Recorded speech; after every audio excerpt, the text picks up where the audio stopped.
हनुमान जी, जिन्हें हनुमान या महावीर हनुमान के नाम से भी जाना जाता है, हिंदू धर्म के एक प्रमुख देवता है और वे विशेष रूप से भक्ति, शक्ति और समर्पण के प्रतीक माने जाते हैं। उनकी कथा भारतीय महाकाव्य रामायण में विस्तृत रूप से वर्णित है और उनके चरित्र को समर्पण और साहस का आदर्श माना जाता है। आइए, हनुमान जी की कहानी पर एक नज़र डालें। हनुमान जी की जन्म कथा। हनुमान जी का जन्म त्रेतायुग में हुआ था। उनकी माँ का नाम अंजना था और पिता का नाम केसरी था। एक दिन अंजना ने महर्षि विश्वामित्र की तपस्या से प्रसन्न होकर एक संतान की प्राप्ति की कामना की। महर्षि विश्वामित्र की कृपा से उन्हें एक शक्तिशाली और दिव्य संतान की प्राप्ति हुई। हनुमान जी का जन्म वानर कुल में हुआ था और उन्हें अंजनी पुत्र भी कहा जाता है।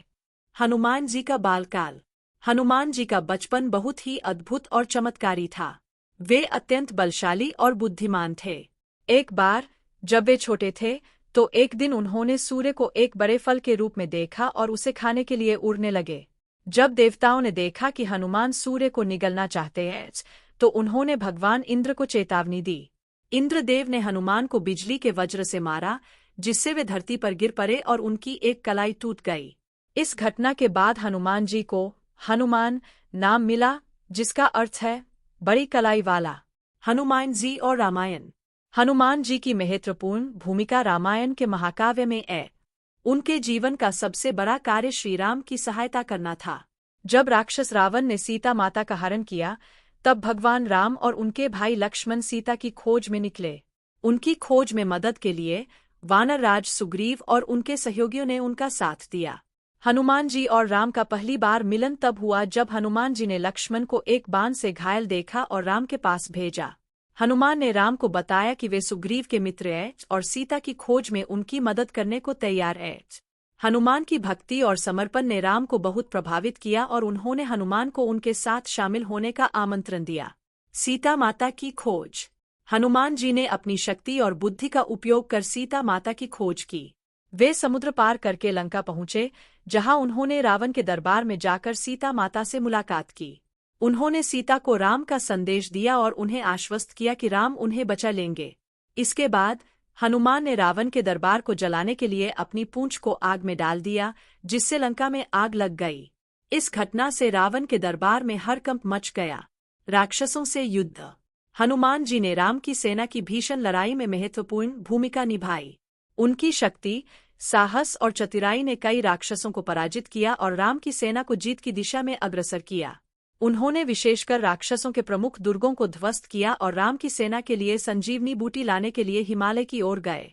संजीवनी बूटी की मदद से लक्ष्मण की जान बच गई, जो गंभीर रूप से घायल हो गए थे। रावण का वध और राम का राज्याभिषेक। हनुमान जी की सहायता से राम ने रावण को पराजित किया और सीता माता को मुक्त किया। राम का राज्याभिषेक हुआ और वे अयोध्या लौटे। हनुमान जी ने अपनी समर्पण और भक्ति के लिए भगवान राम से विशेष आशीर्वाद प्राप्त किया। उन्हें भगवान राम के परम भक्त और उनके साथ हमेशा रहने का वरदान मिला। हनुमान जी की पूजा और भक्ति। हनुमान जी की पूजा हिंदू धर्म में अत्यंत महत्वपूर्ण है। वे भक्ति, शक्ति और साहस के प्रतीक माने जाते हैं। उनका नाम लेते ही भक्तों को मानसिक और शारीरिक शक्ति प्राप्त होती है। हनुमान जी को संकट मोचक, भूत प्रेत नाशक और सभी प्रकार की समस्याओं के समाधानकर्ता के रूप में पूजा जाता है। उनके मंत्र हनुमान चालीसा और रामधुन बहुत प्रसिद्ध है और भक्त इसे नियमित रूप से पढ़ते हैं। हनुमान जी की पूजा में विशेष रूप से मंगलवार और शनिवार को भक्त विशेष विधि विधान से पूजा करते हैं। उनके चित्रों और मूर्तियों को लाल रंग की वस्त्र पहनाया जाता है और उनके प्रति विशेष भक्ति प्रदर्शन की जाती है। निष्कर्ष। हनुमान जी की कथा भारतीय संस्कृति और धार्मिकता में अत्यंत महत्वपूर्ण स्थान रखती है। उनकी भक्ति, साहस और शक्ति की कहानियां न केवल हमें प्रेरित करती है, बल्कि जीवन के कठिन क्षणों में भी आशा और शक्ति प्रदान करती है। हनुमान जी का जीवन एक आदर्श उदाहरण है कि कैसे भक्ति और समर्पण से हर बाधा को पार किया जा सकता है। उनकी आराधना और भक्ति से हम अपने जीवन को उत्कृष्ट बना सकते हैं और हर चुनौती का सामना कर सकते हैं।